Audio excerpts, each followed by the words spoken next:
अब्दुल्ला आजम की विधायकी रद्द हो गई है, लेकिन रामपुर के मुगले आजम में ये एक्शन कैसे आया ये भी समझना जरूरी है, क्योंकि जिस रामपुर में कभी आजम और उनके करीबियों की तूती बोलती थी, वहां आजम का ग्राफ गिरता जा रहा है। पिछले दो उपचुनाव की अगर बात की जाए तो दो उपचुनाव में आजम खान के उम्मीदवार को हार का सामना करना पड़ा है, लेकिन आजम खान को इस रास्ते पर लाने वाले शख्स का नाम है आकाश सक्सेना, जिन्होंने पहले आजम की विधायकी रद्द करवाई, अब उनके बेटे की। ये रिपोर्ट देखिए और समझिए कि अभी आजम और उनके परिवार की राह में कई कांटे हैं।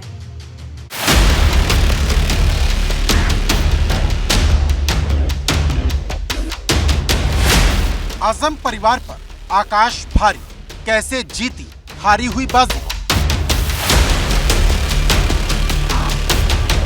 रामपुर की मुगले आजम, लाइट कैमरा एक्शन।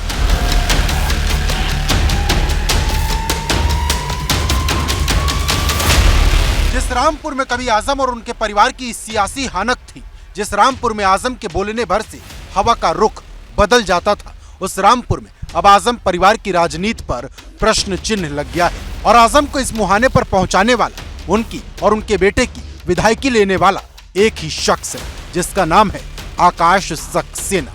क्योंकि आकाश सक्सेना ही वो शख्स है जिन्होंने आजम खान के खिलाफ हेट स्पीच मामले पर कानूनी लड़ाई लड़ी थी, जिसके चलते कोर्ट ने आजम खान को 3 साल की सजा सुनाई थी। इसी सजा के बाद आजम खान की विधायकी चली गई और अब इसी आकाश सक्सेना की शिकायत ने अब्दुल्ला आजम की विधायकी रद्द करा दी है। क्योंकि यही आकाश सक्सेना थे जिन्होंने मुरादाबाद MP MLA कोर्ट के सजा सुनाए जाने के बाद अब्दुल्ला की सदस्यता रद्द करने की मांग की, जिसके चंद घंटों के भीतर अब्दुल्ला की विधायकी चली गई। हमने प्रमुख सचिव विधानसभा को ये पत्र लिखा था कि मुरादाबाद MP MLA कोर्ट के निर्णय को संज्ञान में लेते हुए स्वार विधानसभा की सीट को रिक्त किया जाए। उसी के परिचय पर ये आज विधानसभा से ही ये पत्र प्राप्त हुआ है, जिसमें स्वार की विधानसभा जो सीट है उसको रिक्त किया गया है। अब हमारी मांग है कि इसमें तुरंत इस पे उपचुनाव करवाया जाए।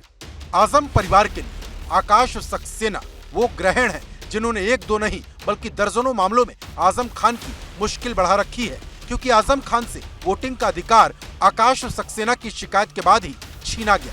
वो आकाश सक्सेना ही थे जिन्होंने चुनाव आयोग को अर्जी देकर आजम खान का नाम वोटिंग लिस्ट से हटाने की मांग की थी। इसके अलावा आजम खान के बेटे अब्दुल्ला आजम के बर्थ सर्टिफिकेट के मामले में भी आकाश सक्सेना ही शिकायत करता है। आकाश ने यह आरोप लगाते हुए केस दर्ज कराया था कि अब्दुल्ला आजम के पास 2 अलग अलग बर्थ डेट वाले सर्टिफिकेट है। एक सर्टिफिकेट में अब्दुल्ला की बर्थ डेट 1 जनवरी 1993 है, तो दूसरे में 30 सितंबर 1990। इस मामले में दिसंबर 2019 में इलाहाबाद हाईकोर्ट ने उन्हें अयोग्य ठहरा दिया था और अब दूसरी बार अब्दुल्ला की विधायकी चली गई है। ये आकाश ही थे जिन्होंने रामपुर शहर सीट से न सिर्फ आजम के वर्चस्व को खत्म कर दिया, बल्कि अब्दुल्ला की विधायकी पर भी ग्रहण लगा दिया। भारतीय जनता पार्टी 12 महीने 24 घंटे चुनावी मोड में रहती है और भारतीय जनता पार्टी पूरे दमखम के साथ यहाँ चुनाव लड़ेगी।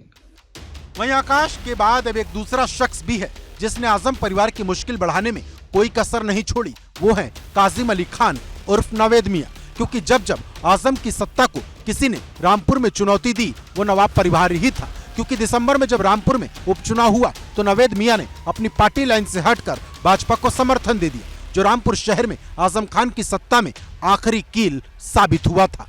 आजम खान और अब्दुल्ला आजम के खिलाफ भाजपा विधायक आकाश सक्सेना मजबूत दीवार के रूप में खड़े हुए और उन्होंने आजम खान की सदस्यता रद्द कराई और अब अब्दुल्ला आजम की सदस्यता रद्द हो गई है।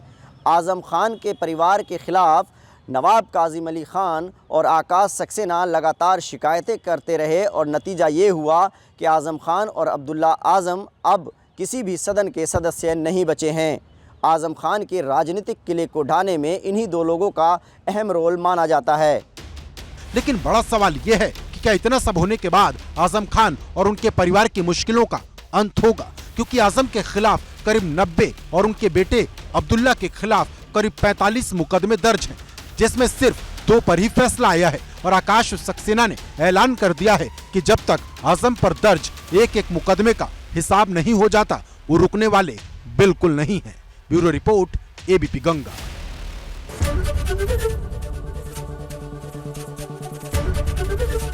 ABP गंगा, खबर आपकी, जुबान आपकी।